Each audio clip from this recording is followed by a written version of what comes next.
자, 여기 욥기 36장에 보면 엘리후가 욥에게 너희 문제가 뭐냐라는 것을 이제 아주 결정적으로 오늘 36장에서 얘기해 주는 장면이 나타납니다.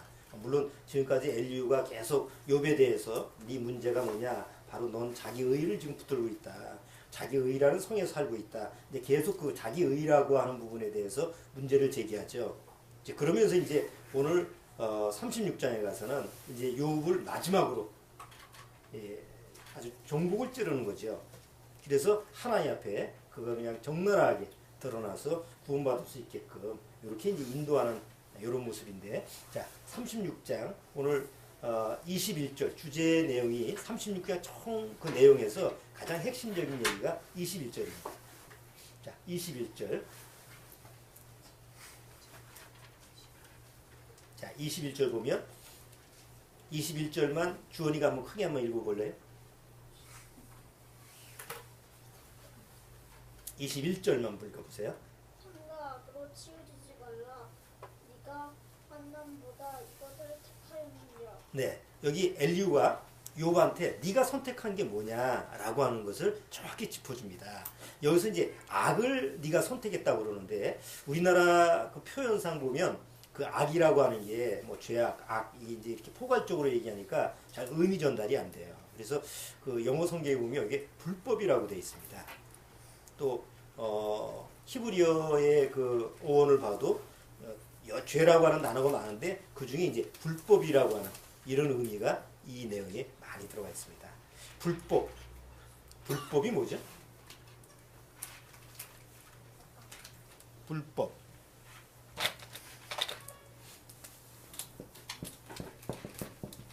불법이라고 하고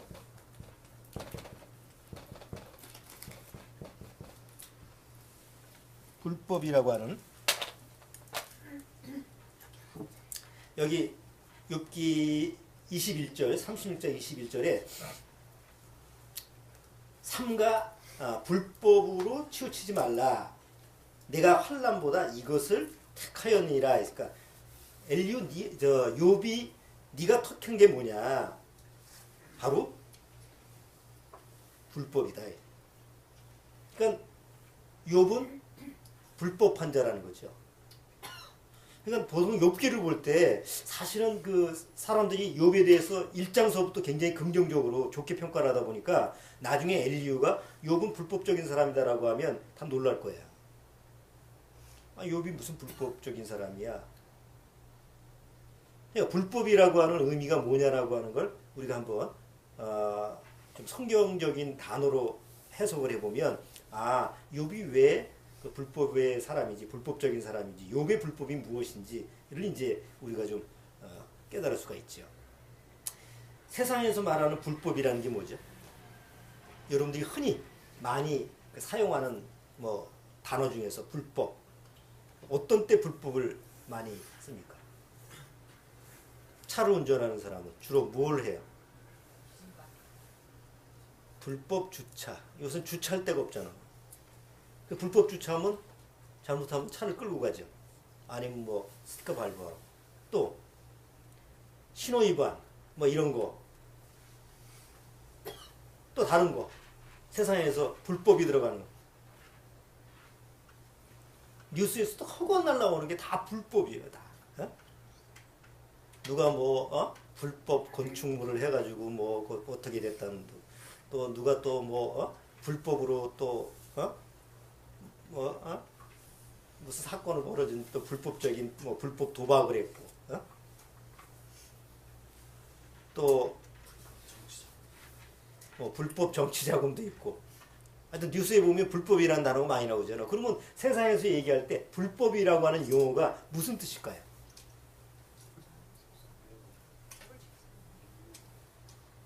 그렇죠. 법을 지키지 않은 게 불법이에요. 그럼 법이 없으면 불법이라는 건 성립이 안 되죠. 그러니까 법이 있어야만이 그 법을 어기는 기준이 있잖아요. 뭐 예를 들어서 그 이제 컴퓨터를 많이 쓰니까 만약에 남이 프로그램을 불법 복제하는 것도 요새는 걸리잖아요. 그러니까 다 법의 규정에서 이게 법을 어기면 불법이에요. 근데 법이 없어. 그런데도 뭐가 아닌 것 같아요. 그러면 이제 국회에서 열심히 계속 법을 만들잖아. 예? 그럼 또 불법이 되고. 그러니까 우리가 매일마다 뉴스를 보면 사실은 불법 천지예요. 그리고 우리가 이렇게 돌아다녀 보면 다 불법이야. 우리 집에는 불법 아닌 게 없나? 아파트에 살아도 이거 하지 마세요 그러는데 또 집에서는 불법적으로 할 수도 있는 것도. 자, 그러면 여러분 욥을 한번 보시죠. 욥은 욥기 1장에 가서 이미 욥을 뭐라고 그랬어요? 하나님을 경외하고 죄에서 떠난 사람이라고 그러죠. 그럼 사실은 욥이 법을 어기는 사람은 아니에요. 공식적으로는. 근데 엘리후는 무슨 근거를 가지고 욥에게 너는 불법적인 사람이야. 너는 하나님이 주신 그 환란을 통해서 하나님이 깨닫게 하는 게 있는데 그 환란보다는 너는 불법을 택했어. 그럼 과연 욥의 불법이 무엇일까요? 요걸 알아야지 이제 욥이 그래서 구원받아야 되는구나. 이게 이제 구원의 문제가 풀려요. 근데 욥을 이 사람은 불법한 사람이 아니야. 그러면 욥기의 해석을 천상 그러면 왜 하나님이 욥한테 시험을 주셨지? 왜 환난을 주셨지? 믿음을 좀 강하게 하기 위해서 그런 거구나. 이렇게 해요. 그럼 생각을 해보세요. 아무 잘못도 없고 뭐 불의도 없고 불법적인 사람이 아닌 그 사람을 믿음 하나를 강하게 하기 위해서 하나님이 일부러 그 사람한테 그런 혹독한 시련을 줬다고 한다면 사실은 누가 불법한 자예요? 하나님이 불법한 자가 되는 거예요.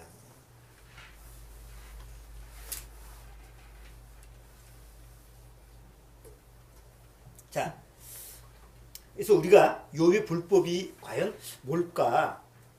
왜 엘리후는 욥 보고 불법한 그런 사람으로 봤을까?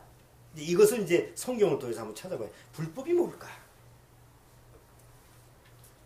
자, 불법이라고 하는 단어를 구체적으로 사용한 그 이제 사람이 사도 바울이에요. 그래서 사도 바울이 데살로니가 후서에 보면 마지막 때 불법의 비밀이 풀어지게 돼 있다라는 말을 해요. 여기 한번 찾아볼까요? 데살로니가 후서 2장.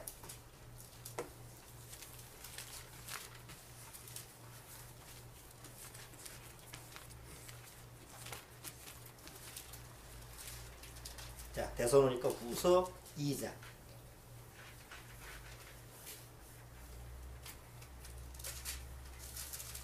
자, 2장 1절부터 제가 천천히 한번 읽어볼게요. 형제들아, 우리가 너희에게 구하는 것은 우리 주 예수 그리스도의 강림하심과 우리가 그 앞에 모임에 관하여 혹 영으로나 혹 말로나 혹 우리에게서 받았다 하는 편지로나 주의 날이 이르렀다고 시동심하거나 두려워하거나 하지 아니할 그것이라.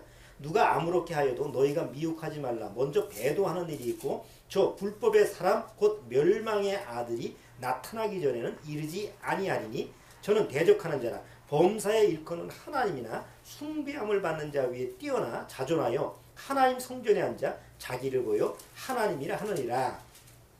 내가 너희와 함께 있을 때 이 일을 너희에게 말한 것을 기억하지 못하느냐? 저로 하여금 저희 때에 나타나게 하려 하여 막는 것을 지금도 너희가 안 하니 불법의 비밀이 이미 활동하였으나 지금 막는 자가 있어 그 중에서 옮길 때까지 하리라. 그때 불법한 자가 나타나리니. 계속 불법한 사람, 불법한 자, 불법의 비밀, 계속 불법이라는 단어를 쓰죠. 그럼 사도 바울이 여기서 불법이라고 하는 단어를 쓰는 대상이 누구냐? 바로 사단이. 마지막 때 불법한 자가 나타나서 하나님을 자기가 스스로 하나님이라고 할 거다. 그리고 많은 사람을 미혹해 한다. 그리고 어느 날 불법의 비밀이 드러나면 결국 그것이 마지막 때다. 이렇게 이제 사도 바울은 여기서 이제 불법이라고 하는 것이 과연 누구냐, 누구하고 연결되느냐, 바로 사단하고 연결된다라고 설명을 하고 있어요. 그러니까 단순히 세상에서 사용하는 뭐 불법 이민자, 불법 뭐 주차, 불법 건축물, 그래서 세상에서 사용하는 법을 어기는 그런 자체의 의미가 아니고 이 불법의 중심에는 누가 있느냐, 바로 사단이라는 존재가 있다는 것을 사도 바울은 단어를 사용하면서 그렇게 표현을 하는 거죠. 자, 그러면 불법의 우두머리가 누구라는 거예요? 결국은 사단이라는 거죠. 데살로니가 교회가 그 당시에 이제 그 구원받은 성도들이 데살로니가에 있었는데 상당히 핍박이 심했어요. 데살로니가 교회의 이제 성도들이 환경적으로 굉장히 뭐 어떻게 보면 욕과 같은 그런 그 환난이나 고난을 당하면서 신앙생활을 하는데, 그러다 보니까 너무 고통이 심하다 보니까 소망이 뭐냐면 예수님의 재림이에요. 예수님이 곧 오시니까 참고 인내하라. 그 당시 사도들이 계속 얘기했거든요.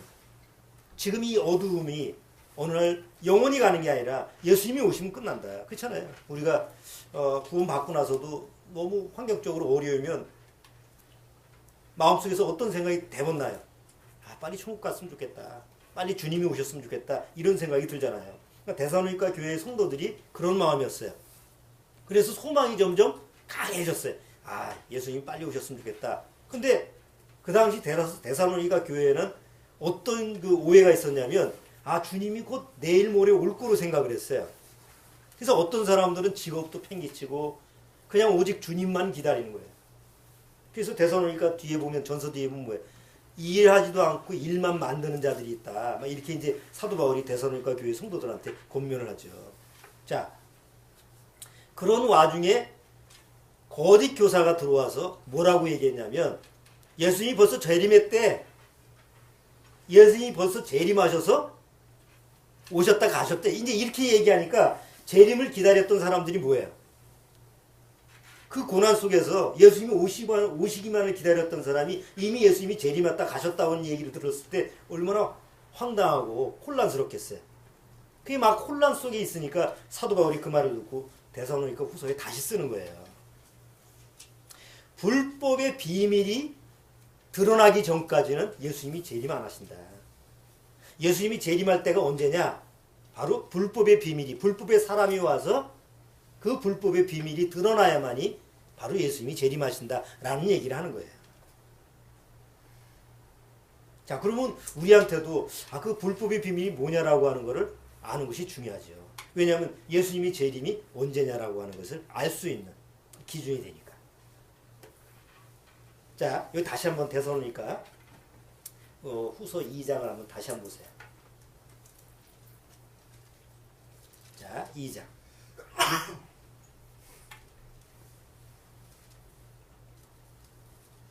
자, 2장 3절에 보면,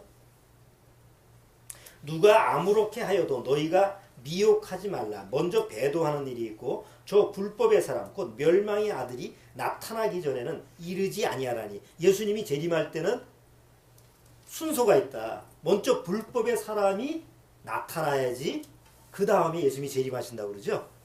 그럼 불법의 사람이 누구냐?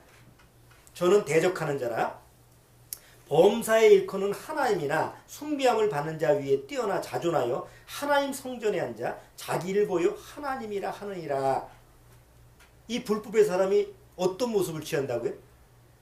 하나님의 성전에 앉아서 자기가 하나님이라고 그러는 거예요. 그러면 아직은 아니죠. 왜냐? 지금 성전이 없어졌잖아요.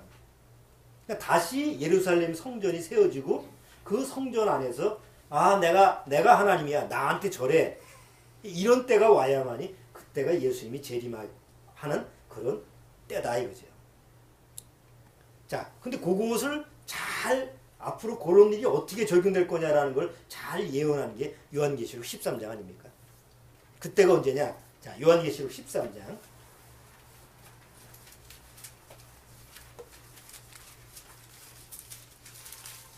자, 요한계시록 13장.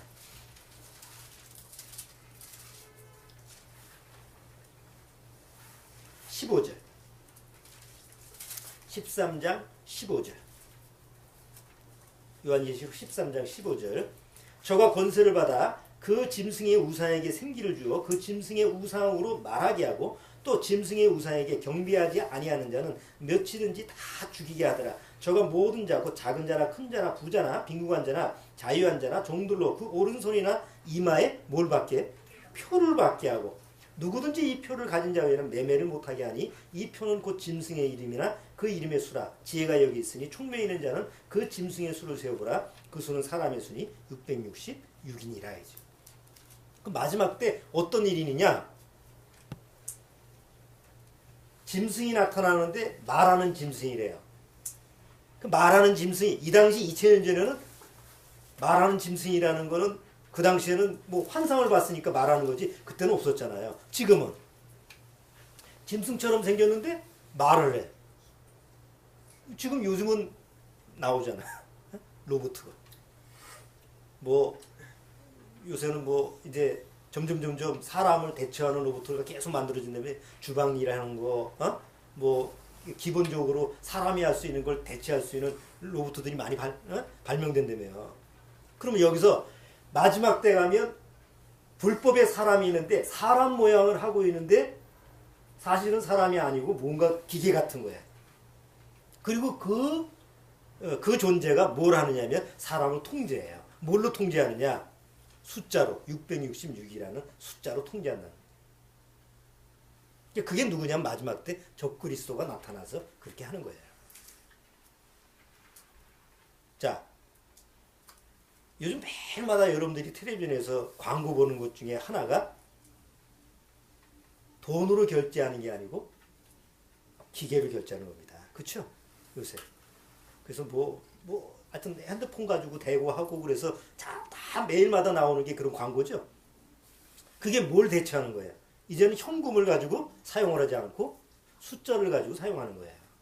근데 결국 나중에 가면 그게 어느 쪽으로 가는 과정이냐면 손이나 이마에 표를 받는 하나의 전투정이라는 거죠. 전에도 제가 잠깐 말씀드렸죠. 저기 어디 스웨덴인가 어디 회사에서는 손목에다가 여기다가 칩을 넣어가지고 그 회사에서는 다 그거 처리하는. 그러니까 그런 게 이제 사람들한테 아직은 이제 부정적인 인식이니까 뭐 다 그렇게 못 받아들이지만 점점 세상은 그렇게 흘러가는. 요즘 여러분들이 돈을 주로 가지고 사용합니까? 아니면 카드 가지고 주로 사용합니까? 돈 가지고 별로 사용 안 해요. 점점 그렇게 돼가 있어요. 애들도 마찬가지죠. 요새는 뭐 교통카드도 있고 다 카드 가지고 사용하니까. 자, 요럴 때 불법의 비밀이 드러나는데 불법의 비밀이 드러난다는 게 뭐냐면 적그리스도가 자기가 하나님이라고 하는 적그리스도가 사람들 눈에는 안 나타나면서도 보이지 않게 전 세계에 다 영향력을 발휘하는 거예요. 그러다가 어느 날 때가 되면 자기가 딱 사람들한테 나타나서 누가 그리스도라고 하는 거예요. 내가 그리스도다라고 이게 자기를 드러낼 때가 오는데 이게 불법의 비밀이 드러날 때라는 거죠. 그때 가면 이제 불법의 비밀이 드러나고 나면 어떤 일이 벌어진다고? 이제 예수님이 재림하셔서 예수님이 왜 재림하세요? 불법의 비밀이 드러나는데 왜 그때 예수님이 재림하시죠? 그 불법의 사람을 멸하려고. 자, 다시 데살로니가 후서 2장. 자, 데살로니가 후서 2장.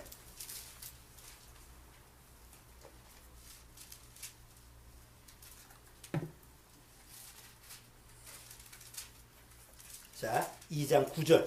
자, 9절서부터 이제 주원이가 한번 좀 읽어주세요. 악한 자의 임함은 사단의 역사를 따라 모든 능력과 표적과 거짓 기적과 불의의 모든 속임으로 멸망하는 자들에게 임하리니 이는 저희가 진리의 사랑을 받지 아니하여 구원함을 얻지 못함이니라. 그러므로 하나님이 유혹을 저희 가운데 역사하게 하사 거짓 것을 믿게 하심은 진리를 믿지 않고 불의를 좋아하는 모든 자로 심판을 받게 하려 하심이니라. 네. 자, 예수님이 재림하시는 이유가 두 가지 이유가 있어요. 여기 8절 보세요.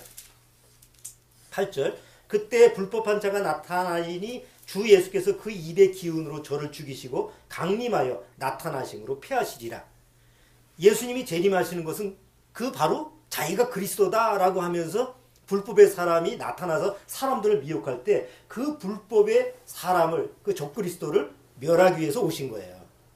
두 번째는 예수님을 쫓지 않고 그 불법의 사람을 쫓는 모든 사람을 같이 멸하게 하기 위해서, 심판하기 위해서 오시는 게 예수님이 재림이에요. 그래서 예수님이 제자들한테 누차 얘기한 게 알곡과 가라지 얘기예요. 잘 아시는.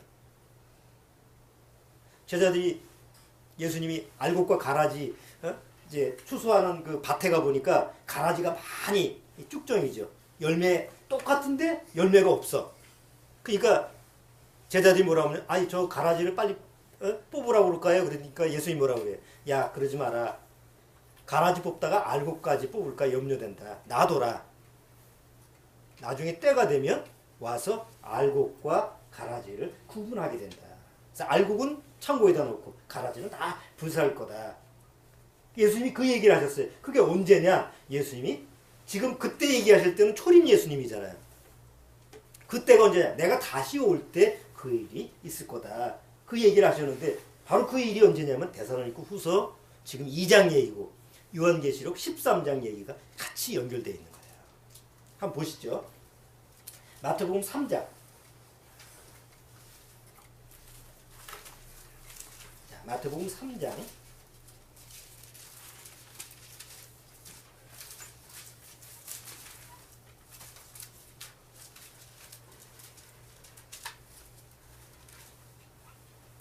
자, 세례 요한이 이런 말을 했어요. 마태복음 3장 12절.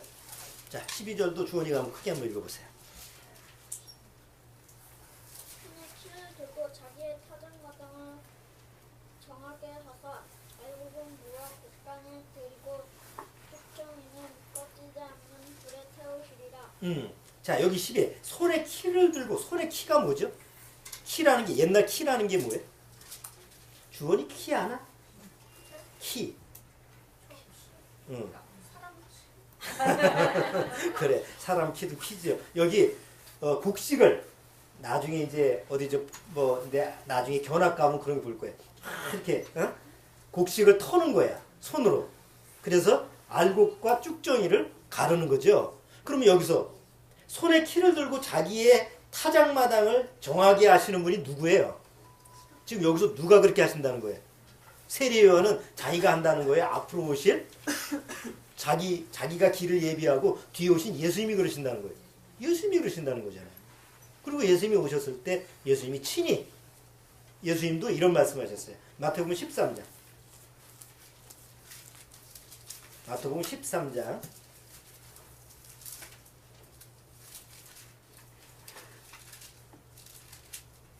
(13장) 24절. 마태복음 13장 24절. 예수께서 그들 앞에 또 비유를 베풀어 가랐을 때 천국은 좋은 씨를 쭉 하면서 씨 뿌리는 비유를 쭉 얘기하다가 자 28절 제가 읽어볼게요. 주인이 가로되 원수가 이렇게 하였거나 종들이 말하되 그러면 우리가 가서 이것을 뽑기를 원하시나이까 주인이 가로되 가만두어라. 가라지를 뽑다가 곡식까지 뽑을까 염려하노라. 둘 다 추수 때까지 함께 자라게 두어라. 추수 때에 내가 추수꾼들에게 말하기를 가라지는 먼저 거두어 불사르게 단으로 묶고 곡식은 모아 내 곡간에 넣으리라리라. 그럼 언제 알곡과 가라지를 이렇게 구분한다는 거죠? 추수 때. 그럼 추수 때가 언제예요? 자, 데살로니가 후서 다시 돌아옵니다. 항상 성경은 성경으로 풀어야 됩니다. 데살로니가 후서 2장.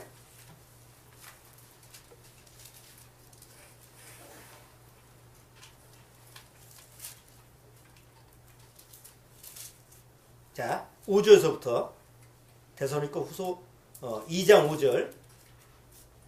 내가 너희와 함께 있을 때 이 일을 너희에게 말한 것을 기억하지 못하느냐. 저로 하여금 저희 때에 나타나게 하려 하여 막는 것을 지금도 너희가 안 하니 불법의 비밀이 이미 활동하였으나 지금 막는 자가 있어 그 중에서 옮길 때까지 하리라. 불법의 비밀은 적그리스도는 계속 알고가 안에다가 뭘 심어요? 계속 가라지를 심는 거예요. 쉽게 말해서 진짜와 가짜에 막 섞여 있단 말이에요. 정말 저 사람이 구원받았을까? 저 사람이 구원이 아닌가? 그걸 어떻게 구분하겠어요? 20년 전만 해도 확실했어요. 구원 얘기하면 다 이단이라고 했거든.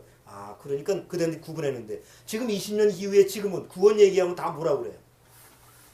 다 구원 얘기하면 다 그게 성경 말씀이고 그게 옳은 말씀이고 다 교회 나가는 사람 구원에 대해서 모르는 사람이 없어요. 그러니까 지금은 뭐 조금만 얘기를 해서 아, 난 이렇게 해서 구원입니다라고 하면 말 가지고는 저 사람이 구원인지 아닌지 분간하기가 어려울 상황이 됐다는 거죠. 앞으로 더 그렇지.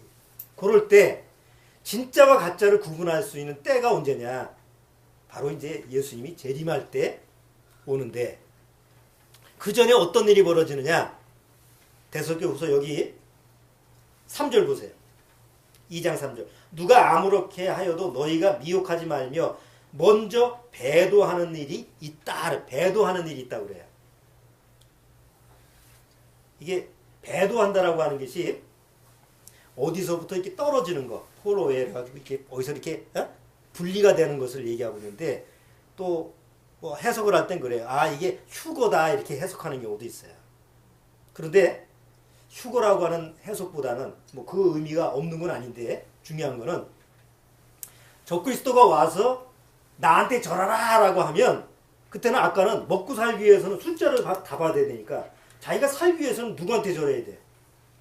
당연히 적그리스도는 절해야 돼요. 그 당시에 구원이 아리까리한 사람들은 누구한테 절할까요? 하나같이 다 배도하게 돼 있다 이거죠. 정말 구원받은 사람은 막상 그 상황에 되면 어때요? 아, 죽으면 나 천국 가는데 뭐 내가 왜 적그리스도인 절해? 나 죽으면 죽을 거야. 이렇게 마음의 자세가 하나의 앞에서 딱 결정이 돼요.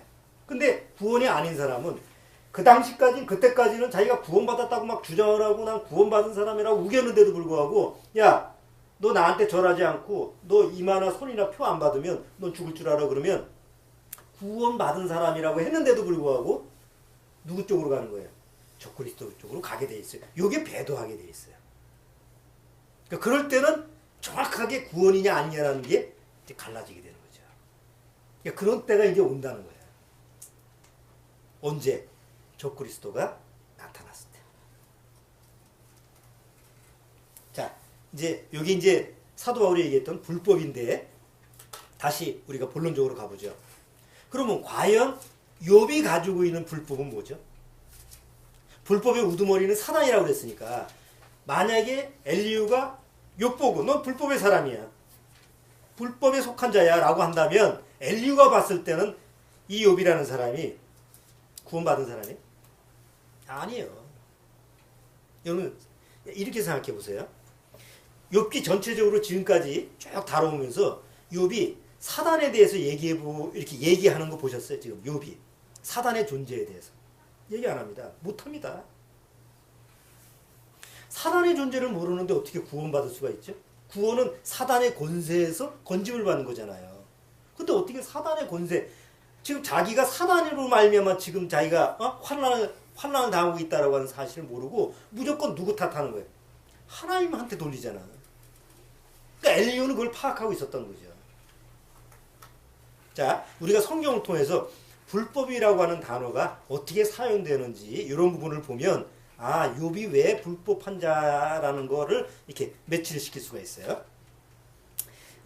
히브리에 보면 죄라고 하는 그 단어를 한두 개가 아니에요. 수십 가지 그 죄라고 하는 단어를 사용하는데 수십 가지 히브리어 단어가 있어요. 그거마다 다 의미가 좀 차원이 있어요. 그 중에 불법과 관련된 단어가 두 가지예요. 아웬이라고 하는 히브리어 단어하고 아온이라는 히브리어 단어가 있는데 이 단어를 사용할 때는 어떤 죄를 범했을 때 이런 단어를 사용하느냐. 그러니까 성경에 보면 우리 성경에는 다 그걸 죄악이라고 번역을 해놨어요. 죄악, 악이라고 표현했는데 영어 성경에 보면 불법이라는 단어로 공통적으로 킹제임스 성경을 보면 계속 불법이라는 이 단어를 사용해요. 그러면 어떤 때, 어떤 사람이 어떤 때 그가 하나의 앞에 불법을 범했느냐 이런 표현을 보면 우리가 욥이 왜 불법이라고 했는지, 불법한 자라고 했는지 조금 우리가 받아들일 수가 있는데 이 아웬이라고 하는 단어는 법을 아는데 고의적으로 범하는 거예요. 자, 신호가 빨간등이 있으면 어떻게 해야 돼요? 서야죠. 그런데 대개는 좌우를 살펴보고 없으면 그냥 지나가요. 근데 조금 가다 보니까 불러요. 경찰이 거기서 딱 숨어서 기다리기는 그런 경우를 우리가 많이 당해봐요. 참 재수 나쁜 날이죠. 늘 넘어가고 늘 그 어겨도 아무 문제가 없었는데 하필이면 그날 딱 지키고 있는 거예요. 그럼 경찰관이 뭐라고 그래? 불법 위반하셨습니다. 면허증 나세요. 이렇게 얘기하잖아요. 그러니까 나는 몰랐어요, 알았어요. 아니 그 법을 이거 신호등 이거 신호 위반을 하면 안 된다라는 걸 알아요, 몰라요? 적어도 운전하는 사람은 알지 모르고 하진 않잖아. 근데 경찰관한테는 뭐라고 그래? 몰랐다고. 나 안 못 봤다고. 잡았대도 사실은 그건 불법이잖아요. 그러니까 법을 엄연히 아는데도 고의적으로 어기는 게 불법이에요. 그러니까 그럴 때 사용하는 단어가 아웬이라는 히브리 단어예요.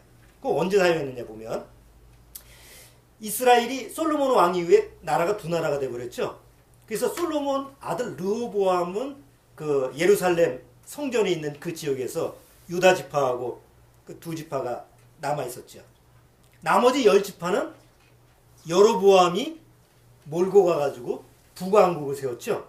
그 북왕국을 세웠는데 북왕국은 성전이 있어요, 없어요? 남유다는 솔로몬의 아들 르호보암은 성전이 있었기 때문에 그건 하나님 앞에 예배를 드릴 수 있는 장소가 있었지만 북이스라엘은 성전이 있어요, 없어요? 없어요. 그러니까 그들은 예배를 드릴 때 나머지 10지파는 어디로 가야 돼? 예루살렘으로 가야 되잖아요. 그럼 예루살렘으로 만약에 예배를 드리러 갔을 때 르호보암이 야 여기는 우리 땅이니까 네가 우리 백성이 돼야지 예배 드릴 수 있어. 그럼 어디 누구한테 다 뺏겨? 남왕국한테 다 자기 백성을 뺏기니까 여로보암이 어떻게 했어요? 송아지 2개를 금송아지를 만들어 옛날 아론이 금송아지 만들듯이 금송아지를 만들어 놓고 하나는 베델에다가 하나는 단에다가 놓고 야 예루살렘 가지마. 이게 네 하나님이니까 여기다가 절해. 그래서 북이스라엘은 처음부터 우상을 섬기는 나라가 되어버린 거죠. 그러면 이 여로보암이라는 사람이 몰라서 그런 거예요? 알고 그런 거예요? 오면이 뻔히 아는 거예요.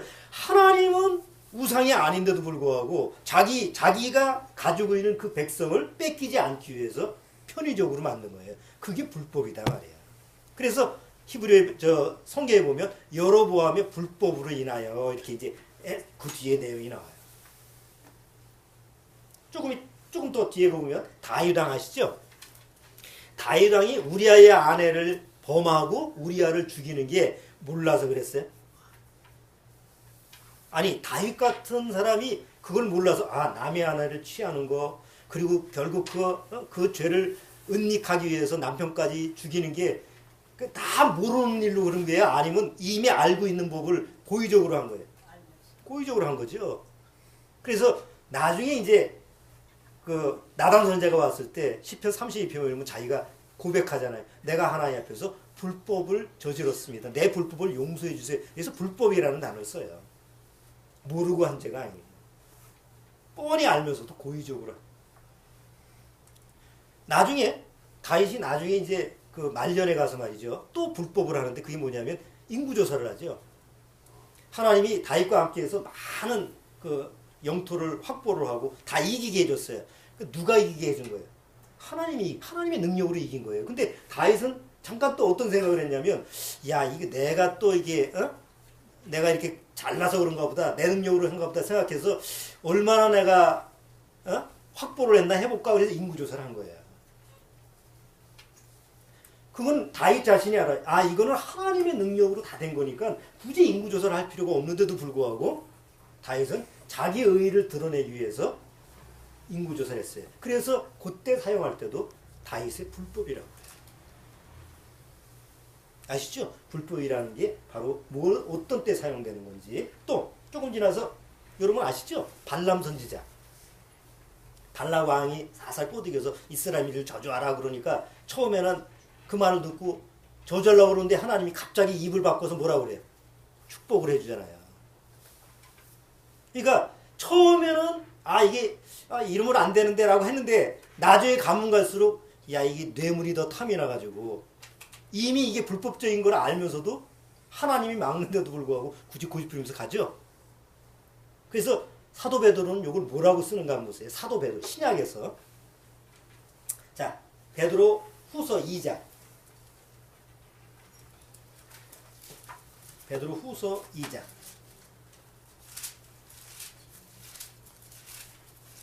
베드로 후서 2장 16절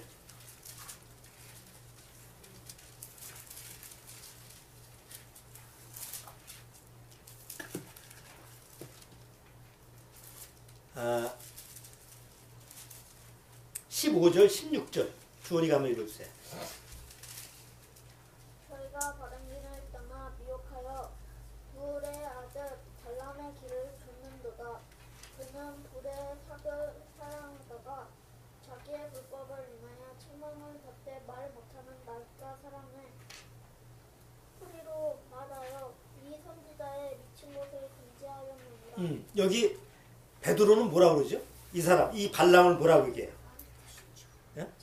자기의 불법을 인하여 책망을 받다 그죠. 발람은 이미 이거 그럼 이제 하면 안 돼 라고 하는 걸 알면서도 고의적으로 불법을 행하는 거예요. 그러니까 이럴 때 불법을 사용하는 거예요. 뒤에 보면 뭐 아간 같은 사람 또 사울왕 아시죠? 이스라엘의 초대왕 사울왕도 뭐예요? 사무엘 선지자가 전쟁에 가서 다 죽이라 그러니까 다 죽여야 되는데 뭐예요? 자기가 보기에 좋은 분을 살려두잖아. 그 사람이 몰라서 그랬어요? 아니죠. 뻔히 알면서도 아무리 욕설은 다 죽여야 되잖아. 그런데도 자기가 생각하기에 이거 아까운데 그게 이제 나오니까 나중에 이제 사무엘이 가서 그러잖아요. 뭐 사신우상은 무슨 죄가 같고 이게 바로 하나님 앞에서 당신이 불법을 행했기 때문에 하나님이 당신을 버렸다고 이렇게 얘기해요. 이렇게 아웬이라고 하는 이 단어에 보면 고의적으로 법을 어기는 거예요. 자, 그런데 예수님이 이 불법한 자들아라고 예수님이 아주 지적을 한 사람도 있었죠. 예수님이 오셔서 이 불법한 자들아 내게서 떠나가라 이런 사람들이 있었어요. 불법이라는 단어를 사용하실 때 대상이 누구였어요? 로마인? 그 당시 하나님 앞에 로마인? 이스라엘의 평민들? 아니에요. 그 당시에 종교인들이에요. 아주 철두철미하게 하나님을 절대적으로 잘 믿고 하나님의 일을 한다고 하는 사람들이 오히려 예수님이 봤을 때 이 불법한 자들아 내게서 떠나그라고 했어요. 마태복음 7장 잘 아시잖아. 우리가 주의 이름으로 선지자는 못하고 주의 이름으로 귀신을 쫓아내고 주의 이름으로 많은 권능을 행치 아니하였나이까 라고 하니까 뭐라고 그래요? 난 널 모른다. 이 불법한 자들아 내게서 떠나가라. 거기서 불법하다는 건 뭐예요? 예수님이 거기서 불법하다는 건 뭐예요? 주님의 이름으로 했는데 주님의 이름을 도용한 자 아니에요. 허락도 안 했는데. 가끔 뉴스에 나오죠. 제자의 논문을 훔쳐가지고 자기 이름을 딱 썼어. 논문 내용은 제자가 한 건데 나중에 논문 낸 건 자기 이름을 교수가 썼어. 그래서 나중에 문제가 되고 가끔 뉴스 나오죠. 그게 뭐예요? 불법이잖아. 자기가 쓴 것도 아니면서 남의 거 도용하잖아. 그럼 마태복음 7장에 왜 그들이 불법한 자예요? 하나님의 허락을 받지 않으면서도 주님의 이름을 가지고 선자 노릇하고 지금처럼 목사나 신부나 교황되는 종교 지도자 노릇하는 게 불법이다 말이에요. 목사 중에 몇 명이 불법일까요?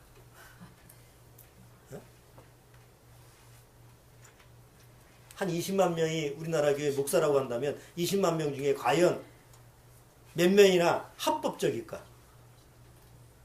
전 세계적으로 보면 과연 하나님이 허락하시는 그런 말씀을 전하는 사람이 과연 몇이나 됐을까? 그거 생각해보면 나도 불법 아니야 혹시? 이런 자문자답 많이 하게 돼요. 과연 하나님의 허락을 받지 않고 하나님의 부르심을 받지 않고도 주님의 이름을 가지고 하면 불법이라고 그러니까 나중에 넌 불법한 자야 이런 말을 들었을 때 얼마나 충격, 그 사람한테는 얼마나 충격이에요. 그렇잖아요? 조 아무개 목사가 하나님 앞에 가는데 이 불법 환자야 나가서 또 나가라고 하면 기절 초풍하는 거 아니에요? 아, 돈을 사기치고 뭐 이런 법적인 그런 문제를 빼놓고라도 굉장히 이 말은 무시한 거예요. 무슨 무서운 말이죠. 자, 두 번째 단어는 아온이라는 단어인데 이 아온이라는 이 단어는 뭐냐면 아예 처음부터 구부러진 걸 얘기해요. 처음부터 뒤틀렸어. 여러분 포도나무 가지고 뭐 저 목재 무슨 가구나 이런 걸 만들 수 있어요 없어요? 등나무, 포도나무 뭐 이런 거 가지고 성경에 보면 그런 거 가지고 하나도 못 만든다고 그러죠? 옷걸이 하나 못 만든다고 예화가 나오죠? 왜요? 뒤틀렸어. 이거 넘어가면 이 은평에 보면 한옥 집을 많이 짓더라고. 그 한옥 집에 다 나무로 짓잖아요. 근데 뒤틀린 나무 써요? 안 써요? 안 씁니다. 절대로. 처음에는 나무를 좋은 걸 썼는데 집을 나중에 짓고 보니까 나무가 뒤틀어졌어. 그럼 그 다음 어떻게 해? 그 집은 가치가 떨어지죠? 나무가 뒤틀리는데 어떻게 가치가 있을 수가 있어요. 여러분 뒤틀린 거, 처음부터 뒤틀린 거는 아무 쓸모가 없어. 그냥 불태워버리는 그런 불쏘시개 밖에 안 돼. 그런데 이 아온이라는 단어를 쓸 때는 그런 거예요. 그럼 어떤 때 사용했느냐? 창세기 때 보면 하나님이 아브라함한테 나타나셔가지고 너희 후손이 이 땅을 차지하는 건 네가 아니라 4대 만에 너희 후손들이 이 땅을 차지할 거다. 이제 약속한 가나안 땅을 차지할 거다. 왜 지금은 안 되냐? 아직 아모리 족속의 불법이 관영치 않았다. 거기서 나와요. 우리말 성경에는 한글 성경에는 죄악이라는 단어가 나오는데 이제 킹제임스는 불법이에요. 그러니까 아모리 족속의 그 죄악, 불법이 아직은 아주 그냥 넘치지 않았다. 이 말은 뭐예요? 이 아모리 족속이 어디 사는 족속이에요? 가나안 땅 7족속이에요. 중에 하나예요. 그러니까 아직까지는 하나님이 이 땅을 가나안 땅을 너희들한테 주기에는 아직까지 거기 사는 사람들이 뭐가 아직 없는 거예요. 아직 불법이 가득 안 차서 그래. 근데 너희 민족이 이집트에 가서 4대 만에 돌아왔을 때는 가나안 땅에 불법이 가득 차기 때문에 내가 그들을 다 너희 손에 주고 그 땅을 차지하게 할 거야. 이렇게 하는 거예요. 그리고 왜 거의 4대가 필요했는가? 보세요. 애굽에서 그 야곱의 후손들이 애굽에 들어간 게 요셉이 있는 애굽에 들어갔을 때 야곱의 후손이 몇 명이에요? 들어간 사람이 몇 명이에요? 70명입니다. 70명한테 가나안 땅을 줘봤자 어디 한쪽에서 텐트 치고 살아야 돼. 그렇죠? 그런데 그 당시 이집트는 문명국가죠. 70명이 들어갔어요. 문명화된 국가에서 잘 살았을 때 자식이 어떻게 되는 거예요? 급격히 팽창하는 거예요. 그리고 나중에 4대 만에 나올 때는 몇 명이에요? 수백만 명 아니에요. 장정만 60만 명이었으니까. 70명이 4대 만에 엄청난 숫자죠. 그러니까 그런 기간을 하나님이 주시고 그때 돌아왔을 때 아모리 족속은 뭐예요? 이미 불법으로 가득 찬 거예요. 그러니까 그들이 뒤틀린 사람이기 때문에 아예 그들은 어차피 하나님 앞에서 심판의 대상이 됐던 거예요. 요럴 때 이제 불법이라고 해요. 소돔과 고모라가 왜 멸망을 했어요? 소돔과 고모라의 멸망 이유는 소돔의 불법이 가득 차기 때문에.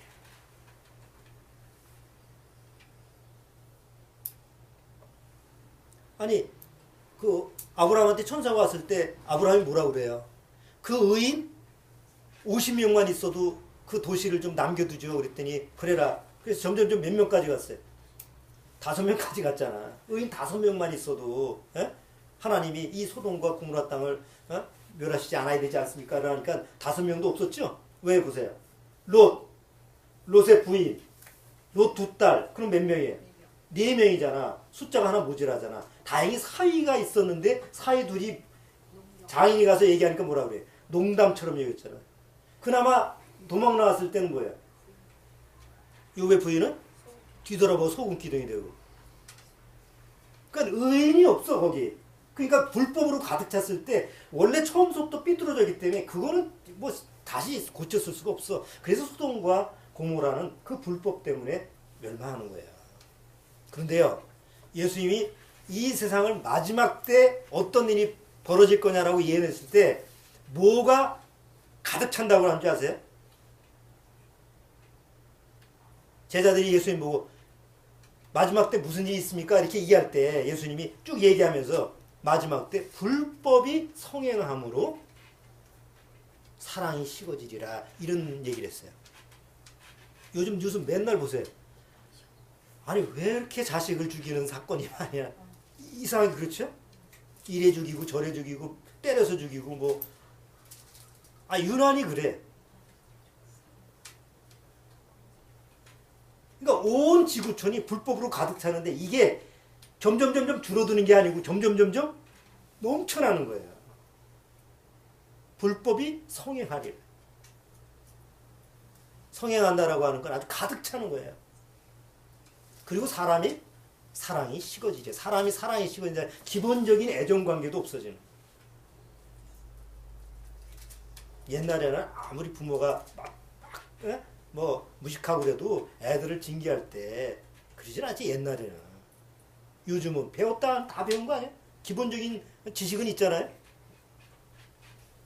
그런데 때려서 죽이고 굶어서 죽이고 쥐는 처먹고 애는 말라있고 그게 세상에 말이 안 되는 얘기예요. 우리가 기가 막힌 일 아니에요? 그런데 뭐 엄연히 벌어지고 있다고. 곳곳에서. 불법 천지 아니에요. 예수님이 이미 말씀하신 대로. 자, 그런데 이 불법이라는 게 우리가 봤을 때 저런 사람들 저런 악한 사람들만 가지고 있는 게 아니고 우리 본성이 원래 그렇다. 이렇게 아온이라는 게 우리가 태어날 때서부터 우리는 바로 이렇게 삐뚤어진 뒤틀린 마음을 가지고 있다. 그래서 사실은 불법이 어디 안에 있는 거야? 우리 안에 태어날 때서부터 우리 안에는 하나님의 법을 무시하고 어기는 근본적인 뒤틀림이 있다는 거예요. 그럴 때 이제 아온이라는 단어를 사용하는 거예요. 로마서 4장.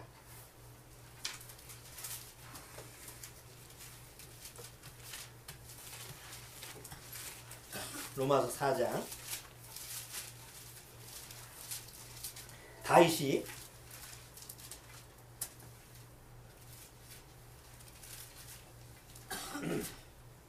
다윗이 이제 하나님 앞에서 구원받고 의인이 될 수 있는 이런 해답에 대한 얘기를 하는데 여기 6절 보세요. 4장 6절. 일한 것이 없이 하나님의 의로 여기심을 받는 사람의 행복에 대하여 다윗의 말한 바. 그 다음 뭐라고 해요? 그 불법을 사하심을 받고 그 죄를 가리우심을 받는 자는 복이 있고. 여기 불법과 죄가 나눠져 있죠. 그 죄라고 하는 신이라고 하는 단어는 태어날 때부터 가지고 있는 본성이에요. 그래서 우리 잘 모를 수 있죠. 그런데 앞에 불법은 아는데도 고의적으로 범하는 거예요. 마치 이런 거예요. 여러분 애를 낳잖아요. 애기가 조금 이제 갓난아기가 이제 조금 태어나서 한 4개월, 6개월 뭐 지금 돌 전에 이 아이들도 법이라는 걸 모르잖아요. 애들 개념이. 그런데 그 아이들이 자기 엄마 아빠가 얘기하면 그대로 순종해요. 아니면 뻗팅겨고. 자기 고집 1년도 못 산 애들이잖아. 근데 누구 맘대로 살려고 그래? 자기 맘대로 살려고. 법을 어길 수 있는 무법 천체야. 애가 사실은. 그러니까 그런 불법적인 요소를 가지고 태어난다고. 그러니까 하나님의 법을 몰라도 이미 하나님의 법을 무시하고 어기는 본성을 가지고 있는 게 바로 우리 안에 있는 불법이에요. 이 불법을 누가 가지고 있냐면 엘리후가 가지고 있다고. 근데 그걸 보는 사람이 누구예요? 아무도 못 봤어. 욥도 스스로 몰라. 욥의 세 친구도 몰라. 그런데 엘리후는 그걸 보는 거예요. 네 안에 뭐가 있는 줄 알아? 바로 본성적으로 네 안에 하나님의 법을 어기는 불법이 네 안에 있어요. 근데 욥은 그걸 모르다 보니까 자꾸 뭐라고 항변을 해요. 나는 법을 어긴 적도 없고 나는 뭐 잘못한 것도 없고 나는 불의한 것도 없고 나는 뭐 아니 내가 뭘 잘못했어. 근데 왜 하나님이 나를 쳐?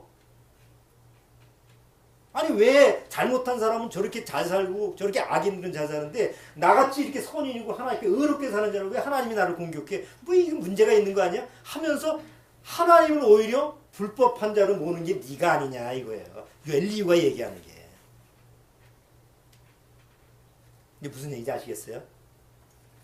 그러니까 욥기를 통해서 욥이라는 사람이 하나님 앞에서 이런 불법이라고 하는 걸 문제를 가지고 있기 때문에 하나님이 사단을 도구로 사용해서 이렇게 치셨구나, 이렇게 시험 주셨구나, 이렇게 풀어가야지 이게 앞뒤가 이렇게 맞춰가는 거지. 욥을 자꾸 높은 위치에서 이미 구원받은 사람이고 의로운 사람이고 하나님 경험 이런 식으로 치니까 아무 의미가 없다는 거예요. 고작 한다는 얘기가 나중에 끝나고 잘 되면 된 거 아니야. 어?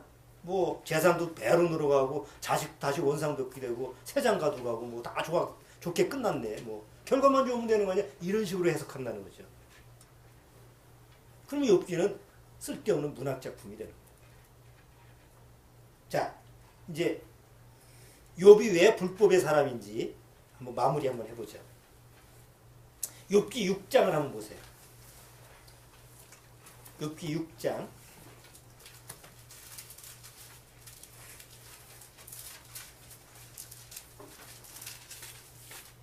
욥기 6장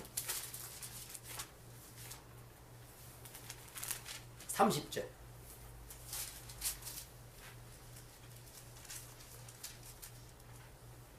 자, 29절 30절 주원이가 한번 읽어주세요.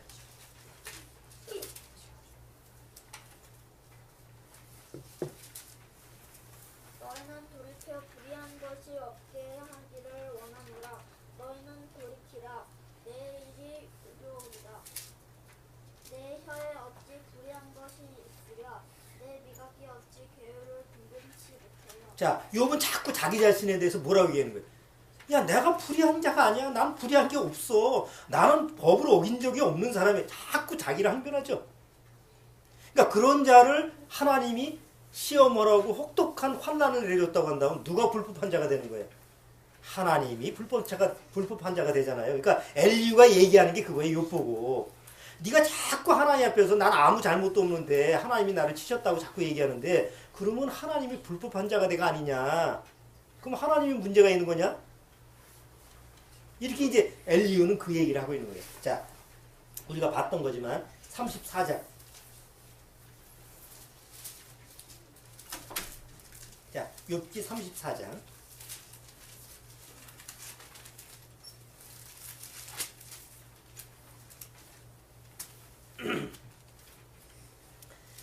(5절) 34장 5절. 욥이 말하기를 내가 의로우나 하나님이 내 일을 제하셨고 내가 정직하나 거짓말자이가 되었고 나는 허물이 없으나 내 상처가 낫지 못하게 되었노라 하니 어느 사람이 욥과 같으랴. 욥이 회방하기를 물 마실 듯하며 악한 일을 하는 자들과 사귀며 악인과 함께 다니면서 이르기를 사람이 하나님을 기뻐하나 무익하다 하는구나. 이건 누구를 불의한 자로 보는 거예요? 하나님을 불의하고 하나님을 불법한 자로 보는 게 네가 아니냐 이 얘기를 하는 거예요. 그런데 실상은 불법한 자가 누구예요? 하나님이 아니고 너 자신. 욥은 이걸 깨달아야 돼요. 그래야만이 구원받을 수 있는 거예요. 내 안에 내 마음 중심에 불법이라는 게 하나님의 법을 어기는 본성적인 악이 있다는 걸 알아야만이 하나님 앞에 나 좀 치료해 주세요. 이렇게 할 수 있는 거예요.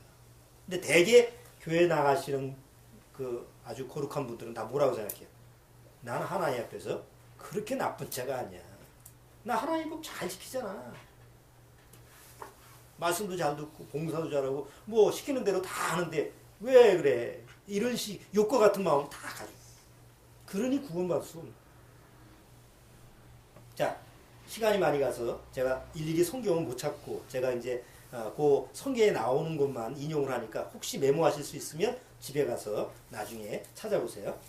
호세아서 4장 8절에는 뭐라고 되어 있냐면 마음 중심에 불법이 자리 잡고 있는 자라는 표현이 있어요. 물론 우리말 한글 성경에는 이렇게 되어 있지 않고 지금 킹제임스 성경에 나와 있는 거를 제가 그렇게 인용하니까 그렇게 한번 보시면 될 것 같아요. 호세아서 4장 8절에는 마음 중심에 불법이 자리 잡고 있는 자라고 표현되어 있고, 시편 94편 24절에 보면 불법의 왕자라는 말이 있어요. 불법의 왕자라는 말이 있고, 시편 36편 1절 2절 이 다윗이 한 얘기, 불법이 드러나기 전까지는 그것을 불법을 숨기는 그런 모습을 표현하고 있고요. 또 시편 36편 이사야서 5장 18절에는 불법한 자의 행위에 대해서, 불법한 자의 행위가 어떠냐라는 것을 기록하고 있고, 또 이사야서 30장 10절에 13절에 보면 그거는 우리가 같이 보죠. 이사야서 30장 13절.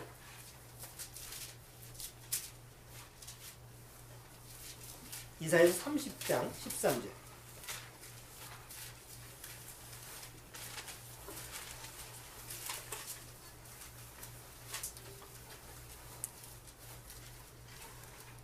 자, 이사야서 30장 13절. 자, 13절. 자, 읽어줄 수 있어요? 주원이가? 이사야서 30장 13절. 이 죄악이 너희로 마치 무너지게 된 높은 담이 불쑥 나와 경각간에 호련히 무너짐 같게 하리라 하셨은즉. 됐어요. 여기 보세요. 13절에 이 죄악이, 여기 이제 죄악이라는 단어를 이 불법이라는 단어로 다시 바꿔보세요. 이 불법이 너희로 마치 무너지게 된 높은 담이 불쑥 나의 경각간에 호련히 무너짐과 같게 하리라. 이게 무슨 얘기냐면, 불법한 사람이 무너지게 될 때는 이렇게 하루아침에 갑자기 무너지게 된다는 거예요. 에? 그런데 욥이 그 경우 아니냐 이죠. 그렇죠? 하루아침에 그냥 뭐 담벼락이 자기한테 확 쏟아졌어.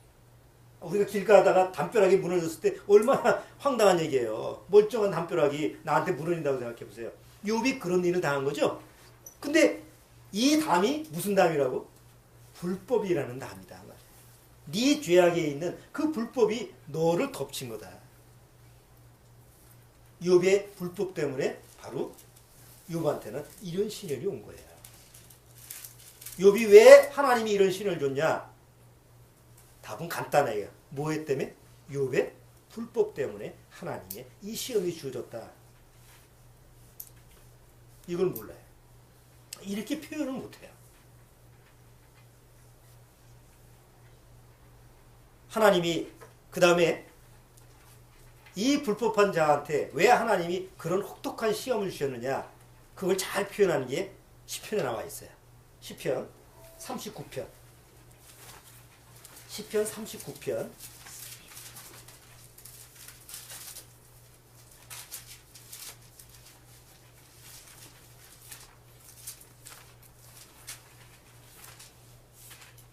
시편 39편 11절. 자, 11절.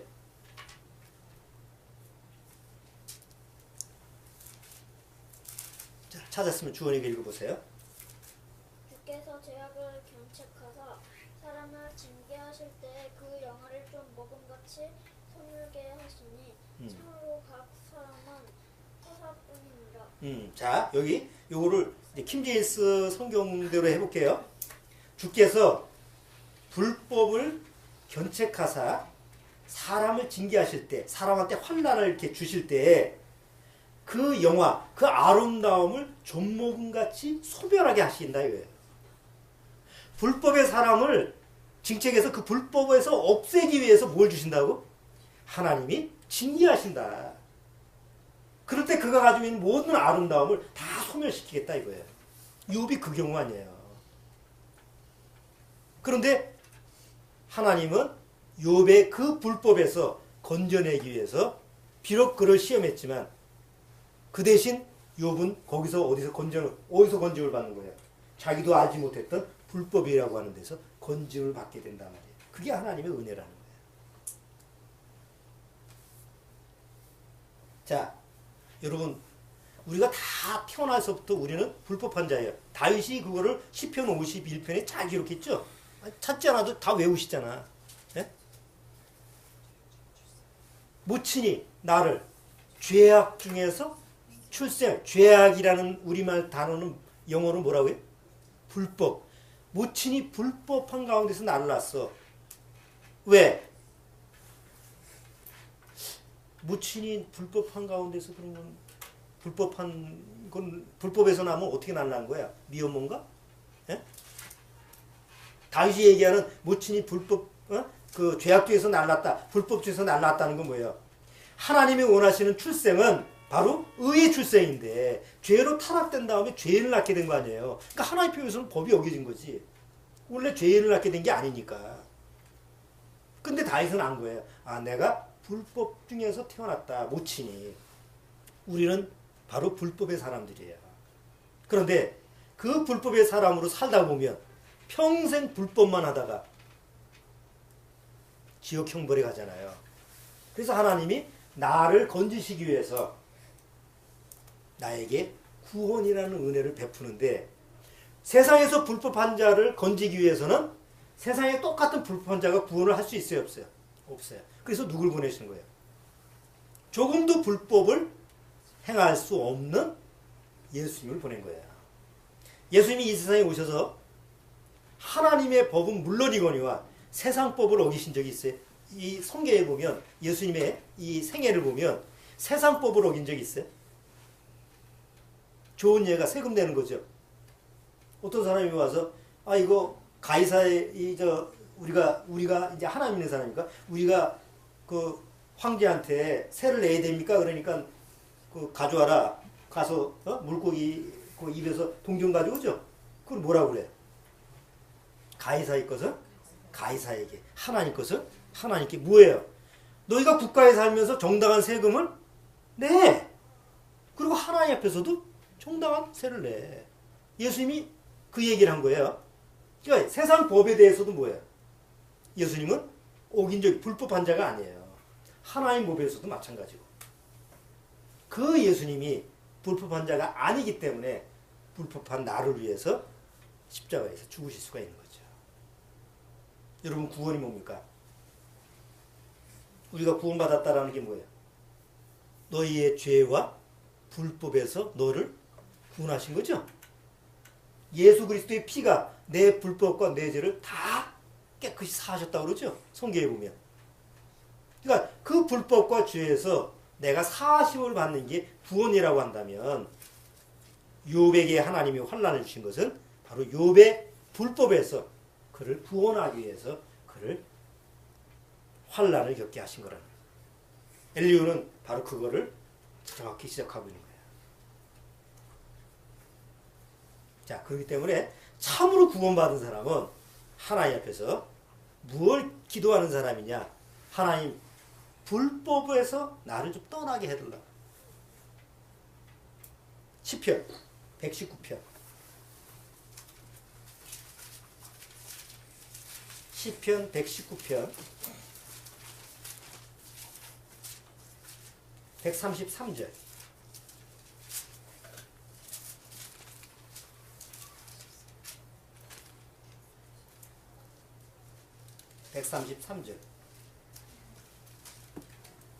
자, 133절. 여기 죄악이라는 단어를 불법으로 한번 같이, 죄악이라는 단어를 불법으로 읽어볼게요. 133절. 나의 행보를 주의 말씀에 굳게 세우시고 아무 죄악이, 아무 불법이 나를 주장하지 못하게 하소서. 그 불법이 나를 주장하지 못하게 해달라는 간구를 하나님 앞에 하는 거예요. 자, 오늘 욥기 36장을 통해서 엘리후는 욥에게 무엇을 가르쳐줬죠? 무엇을 깨닫게 해줬죠? 너는 네 안에 뭐가 있다고? 불법이 있다. 근데 하나님이 너한테 환난을 주신 것은 어디에서 너를 건지기 위해서 그렇다고? 불법에서 너를 건지기 위해서 그렇다고. 그거를 36장에서 정확히 가르쳐주는 거예요. 자, 여러분,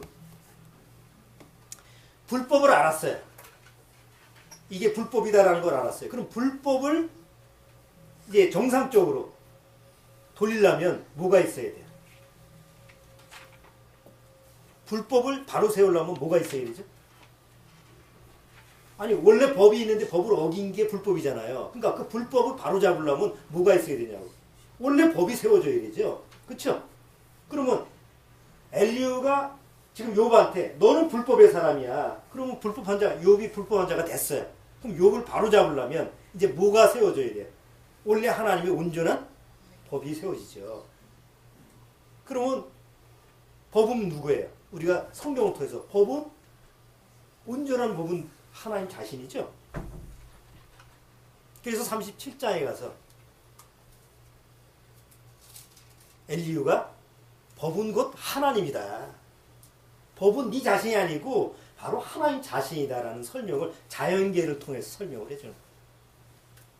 다음 주는 그걸 37장을 가서 결국 불법한 그 욥에게 확실한 법이 누구냐? 바로 하나님이 곧 법이다라고 하는 것을 설명하는 37장의 내용을 통해서 옛날 욥이 그 얄궂은 지식 가지고 뭐 놀라운 지식이지만 그렇게 떠들던 그런 그 욥의 지식과 엘리후가 얘기하는 지식의 차이점이 뭔지 한번 그런 부분을 같이 다음 주에 살펴보도록 하겠습니다. 자, 기도하고. 주님 감사합니다. 오늘 욥기 36장을 통해서 결국 엘리후의 문제가 바로 욥의 문제가 하나님 앞에서 불법을 그 마음에 품고 있고 여전히 하나님 앞에서 불법한 자로 살아가면서도 자기가 불법한 자가 아니라고 생각하는 그것이 바로 불법이라는 것을 우리가 같이 살펴봤습니다. 우리도 구원받았노라고 하면서도 불구하고 혹 하나님 앞에 불법한 자로 살아가지 않는지 다시 한번 자기를 점검할 수 있도록 주님께서 말씀으로 우리를 인도하여 주옵소서. 예수님의 이름으로 기도드리옵나이다.